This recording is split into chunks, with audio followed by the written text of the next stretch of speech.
नमस्कार दोस्तों, मैं अनूप सिंह आज विशेष के इस अंक में आपका बहुत बहुत स्वागत करता हूं। आम बजट आ चुका है और जनता को हर तरह से राहत देने की कोशिश सरकार की तरफ से की गई है सभी वर्गों को। और इस बार सबसे ज्यादा खुशी अगर जो किसी वर्ग को है तो वो मिडिल क्लास को है, और सबसे ज्यादा खुशी किसी राज्य में है तो वो बिहार में है। बिहार के लिए पिटारा खोल दिया है निर्मला सीतारमण जी ने, जो हमारी वित्त मंत्री हैं, और उन्होंने बिहार को दिल खोल कर दिया है। बिहार में अगर जो शिक्षा की बात लें तो आईआईटी पटना वहां पे उसका विस्तार किया जाएगा। आईआईटी पटना अभी नया है तो वहां पे विस्तार और उसको बढ़ावा देने की बहुत आवश्यकता भी है, और इससे वहां के जितने भी जो छात्र हैं और वहां पे जितने भी शिक्षक गण हैं वो काफी खुश हैं, काफी प्रसन्न हैं।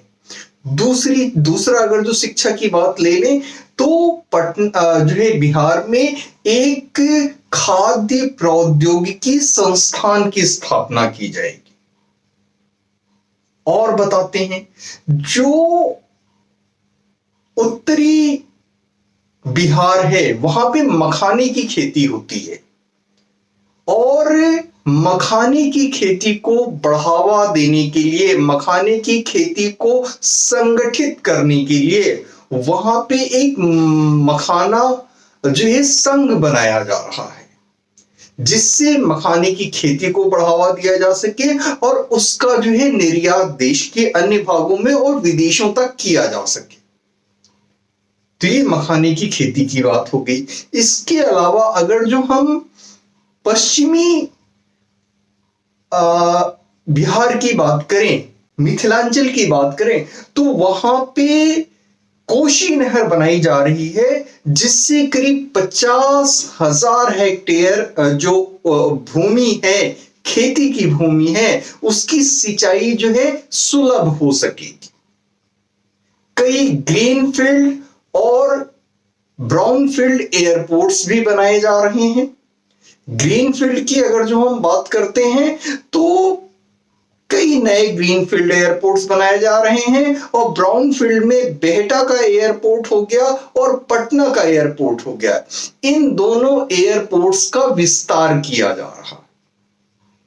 जैसा कि हम सभी जानते हैं कि जब मोदी सरकार केंद्र में सत्ता में आई थी, उससे पहले जो देश के बजट का कुल बजट जो देश का था वो 16 लाख करोड़ का था, जो कि आज देश का कुल वार्षिक बजट जो है 51 लाख करोड़ का हो चुका है। जब मोदी आए थे तो 2.5 लाख रुपए तक की जो इनकम थी वो टैक्सेबल थी, लेकिन अब 12.5 लाख रुपए की इनकम टैक्सेबल है बाकी सभी के लिए। और अगर जो कोई सैलरीड है, कोई किसी की इनकम का स्रोत जो है सैलरी है, वेतन है, तो उनको 12,75,000 रुपए तक की छूट है। इस बार टैक्स स्लैब्स की बात करें तो सरकार ने 6 टैक्स स्लैब्स रखे हैं। 4 लाख तक की इनकम पर तक कोई भी जो है टैक्स नहीं देना है। 4 से 8 लाख की अगर जो किसी की इनकम है तो उसे 5% टैक्स देना है। 8 से 12 लाख है तो 10% देना है। 12 से 16 लाख है तो 15% देना है। 16 से 20 लाख रुपए अगर जो वार्षिक आय है तो 25% देना है, और 20% देना है। और 20 से 24 लाख अगर जो वार्षिक आय है तो जो है 25% देना है, और 24 लाख से ज्यादा की अगर जो वार्षिक आय है तब 30% टैक्स देना है।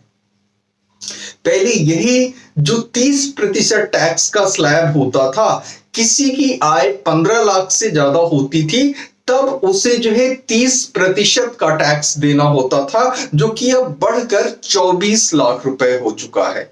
यानी 24 लाख रुपए तक की आय पर 30% का टैक्स नहीं लगेगा जो पहले लगा करता था। तो और सभी क्षेत्रों के लिए इंफ्रास्ट्रक्चर के विकास के लिए सरकार ने बहुत योजनाएं बनाई हैं, बहुत घोषणाएं की हैं।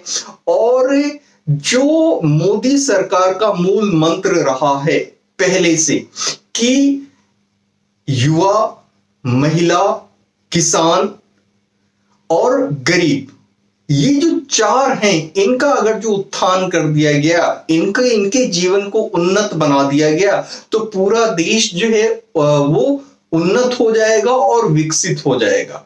और जो सपना है विकसित भारत बनाने का, तो मोदी सरकार इन चारों को लेकर के कार्य कर रही है, जिससे चार के चारों जो है वो उन्नत हो जाए, वो विकसित हो जाए, वो आगे बढ़ जाए और देश भी आगे बढ़ जाए।